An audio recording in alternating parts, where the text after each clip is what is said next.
Acompanhe no inteiro teor deste final de semana. Fraude em empréstimo para casa própria. TRF1 condena 2 pessoas acusadas de desviar recursos provenientes de financiamento concedido pela Caixa Econômica. Corregedoria do TRF1 promove encontros virtuais para orientar juízes que estão em processo de vitaliciamento. E o TRF da Primeira Região realiza diagnóstico que visa implementar melhorias para quem busca a Justiça Federal. É o estudo da cultura organizacional do Tribunal. Não deixe de acompanhar. É no inteiro teor deste final de semana, aqui na TV Justiça.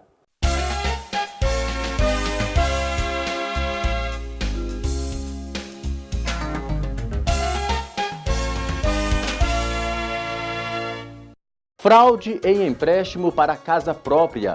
TRF1 condena 2 pessoas acusadas de desviar recursos provenientes de financiamento concedido pela Caixa Econômica. Corregedoria do TRF1 promove encontros virtuais para orientar juízes que estão em processo de vitaliciamento. E o TRF da Primeira Região realiza diagnóstico que visa implementar melhorias para quem busca a Justiça Federal. É o estudo da cultura organizacional do Tribunal. O inteiro teor está no ar.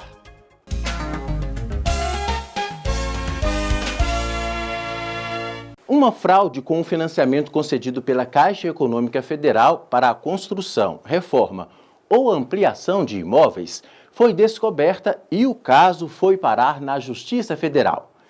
Em vez de usar o valor liberado pelo banco para a compra de material de construção, o dono da loja forneceu foi dinheiro vivo, R$ 8.000, e em troca ficou com quase R$ 1.000. Os 2 foram condenados à prisão e multa. Veja com Daniela Garcia, que mostra também um caso diferente desse julgamento aí do tribunal, com final feliz.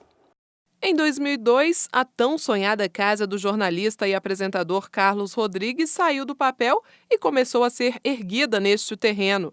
Estava tudo certo com a empresa responsável pela obra, mas antes da conclusão do serviço, a construtora faliu e não cumpriu com o combinado. E aí eu comecei a ter problemas, porque o apartamento que eu havia alugado também ia vencer o contrato e eu não queria renovar. Então, o que é que eu fiz? Tive que chamar o pedreiro para terminar a minha casa. Aí começou o meu problema, porque com a empresa eu havia feito um investimento, então eu fiquei sem dinheiro. Carlos então decidiu usar o financiamento da Caixa Econômica Federal destinado a pessoas físicas para construção, reforma ou ampliação de imóveis residenciais, o Construcard. Assim, ele conseguiu terminar a obra. Eu procurei as lojas credenciadas porque tinha uma lista, eu recebi um papel constando, e confirmando quais seriam essas lojas para fazer as compras. Comprei todo o material restante. Terminei a minha casa com todo o material comprado pela Construcard. Mas nem todos usam o Construcard para a finalidade devida. Em Minas Gerais, 2 homens foram denunciados por desviar recursos provenientes do financiamento concedido pela Caixa. Um deles assinou o contrato no valor de quase R$ 8.000 e o outro, dono de uma loja de materiais de construção, em vez de fornecer as mercadorias, liberou em cheque R$ 7.000 para o suposto cliente e ficou com os quase R$ 1.000 restantes. Além disso, passou uma nota fiscal falsa para que o primeiro acusado comprovasse o uso do valor. Já em primeira instância, os 2 foram condenados a 2 anos de prisão e multa por aplicar recursos provenientes de financiamento concedido por instituição financeira oficial em finalidade diversa da prevista em lei e contrato. O caso chegou ao TRF1 após apelação dos réus e da União. O Ministério Público Federal pediu o aumento da pena. Um dos envolvidos alegou não haver dolo de sua parte e o outro argumentou a não comprovação da prática do delito. Por unanimidade, a terceira turma do tribunal aceitou parcialmente a apelação da União e negou os pedidos dos réus. Para o colegiado, ficou comprovada a materialidade nos autos. Este advogado explica que, em casos como este, pode ser aplicada uma pena de 2 a 6 anos de prisão. Há uma disposição expressa na Lei 7492, que trata dos crimes contra o sistema financeiro nacional, que prevê expressamente este tipo de crime. Ou seja, é o artigo 20 que diz assim: aplicar em finalidade diversa da prevista em lei ou contrato recursos provenientes de financiamento concedido por instituição financeira oficial ou por instituição credenciada para repassá-lo. Então, esse tipo está expressamente previsto. Outras notícias sobre decisões do TRF da Primeira Região estão no nosso portal, que é atualizado diariamente. Vai lá! A seguir, Corregedoria do TRF1 promove encontros virtuais para orientar juízes que estão em processo de vitaliciamento. E o trabalho do tribunal que fez a análise da cultura organizacional. O objetivo foi identificar o que está indo bem e o que precisa ser aprimorado. A gente volta já!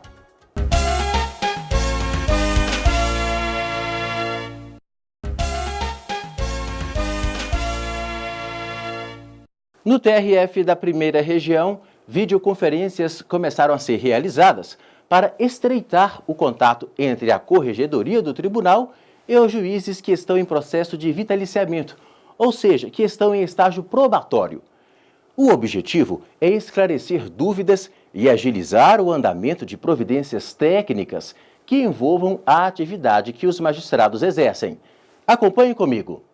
Nas reuniões realizadas por videoconferência, a Corregedoria Regional da Justiça Federal da Primeira Região conversou inicialmente com magistrados formadores e tentou identificar possíveis dificuldades que estes profissionais estejam enfrentando no acompanhamento de juízes substitutos e em processo de vitaliciamento. A função de juiz formador foi criada por meio de instrução normativa e é preenchida por magistrados que têm como tarefa acompanhar os juízes em início de carreira.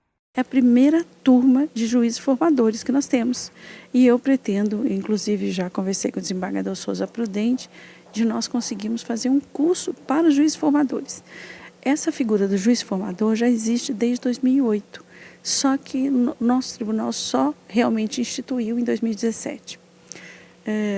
O doutor Bruno Apolinário, que está comigo, no auxílio da Corregedoria, ele veio da 5ª Região e há 10 anos ele teve um juiz formador, quando vitaliciando. E foi muito importante para a formação dele como juiz, porque às vezes o juiz ele recebe uma vara quase como titular, acabando de ingressar na magistratura, sem saber exatamente por onde começar. Às vezes pega um acervo grave, sério, um acervo muito alto. Às vezes ele não tem... A administração de uma vara é muito complicada. Ainda que ele tenha um curso de formação de juízes, esse curso de formação é mais teórico, né? A Corregedoria também realizou uma sequência de 4 reuniões virtuais com juízes que estão em processo de vitaliciamento. Cerca de 87 deles participaram de videoconferências com a nova corregedora. Estou exatamente passando para eles quem é essa figura do juiz formador. Muitos nem tiveram contato ainda, infelizmente, com o juiz formador. Outros, o próprio juiz formador nem sabia que era indicado juiz formador. Houve esse entrave. Então agora nós estamos tirando essas arestas, tentando conduzir da melhor forma possível, mostrando para os juízes vitaliciando a importância deles terem ao seu lado um juiz formador. Além de estreitar o contato com os magistrados que estão nos estados que fazem parte da jurisdição, estes encontros virtuais, promovidos pela Corregedoria, servem para orientar os juízes sobre como agir em caso de dúvidas sobre questões que envolvem a atividade jurisdicional. De acordo com a COGER, a tendência é que outras videoconferências sejam realizadas ao longo do ano. O TRF da Primeira Região fez uma avaliação da cultura organizacional do órgão e, por meio de questionários aplicados a servidores da primeira e da segunda instâncias, conseguiu diagnosticar pontos fortes e fracos. Essas informações vão ajudar a melhorar o funcionamento do tribunal, trazendo resultados positivos para quem entra com ações na Justiça Federal. O estudo sobre a cultura organizacional e a gestão do maior Tribunal Regional Federal do país começou em 2017 e representa um primeiro passo para disseminar práticas bem-sucedidas, consideradas pontos fortes, e implementar melhorias em procedimentos e áreas onde os resultados podem ser melhores. De acordo com o Centro de Desenvolvimento e Aperfeiçoamento dos Servidores da Primeira Região, os resultados obtidos com o mapeamento feito por meio de pesquisa foram reveladores e vão proporcionar medidas práticas. Somos uma organização que prima muito pela hierarquia e pelo controle, mas que também tem muita ânsia, né, pela questão da inovação e da gestão do conhecimento, né? E a partir daí, no relatório final, nós apresentamos para a presidência algumas providências, né, para otimizar e impulsionar o trabalho justamente para que nós tenhamos uma melhoria na prestação jurisdicional, que é o objetivo fim. Este pesquisador da PUC de São Paulo, que também dirige a Sociedade Brasileira de Gestão do Conhecimento, participou da elaboração do diagnóstico. Segundo ele, como o tribunal tem um planejamento estratégico, será possível implementar melhorias no médio e longo prazos.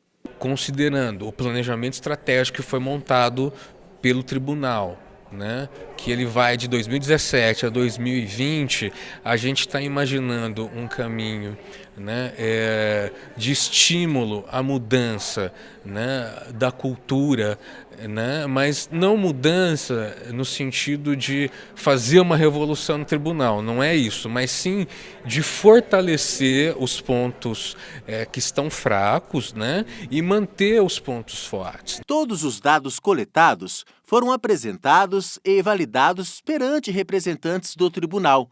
Na Secretaria de Governança, Gestão Estratégica e Inovação, o sentimento é de satisfação com o diagnóstico. Segundo este supervisor, a possibilidade de o corpo funcional do tribunal responder aos quesitos que resultaram no diagnóstico e em sugestões de melhoria legitima o trabalho e dá mais condições de ele se tornar efetivo.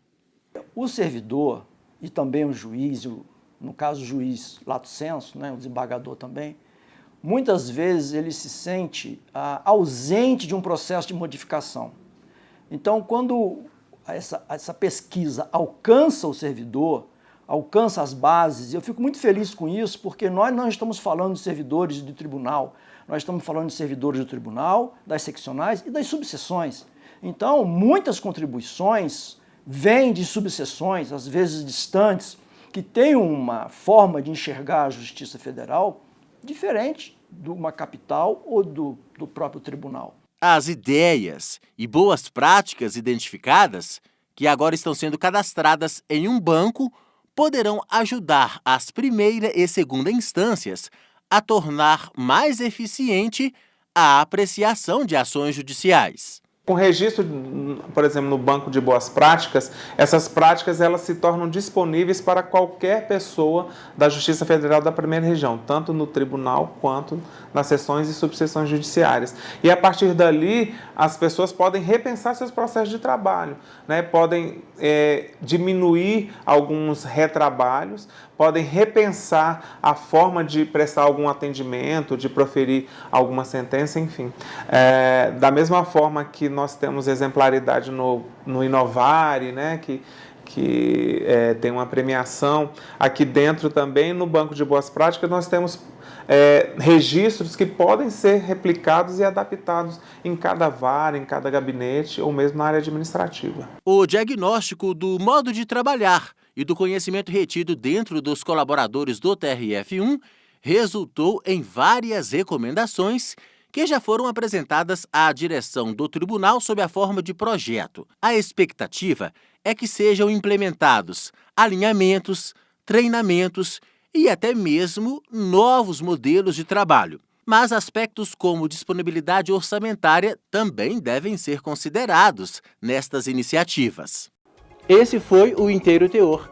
Você pode acompanhar as reportagens do nosso programa e outras notícias do TRF da Primeira Região, também do nosso portal e no YouTube.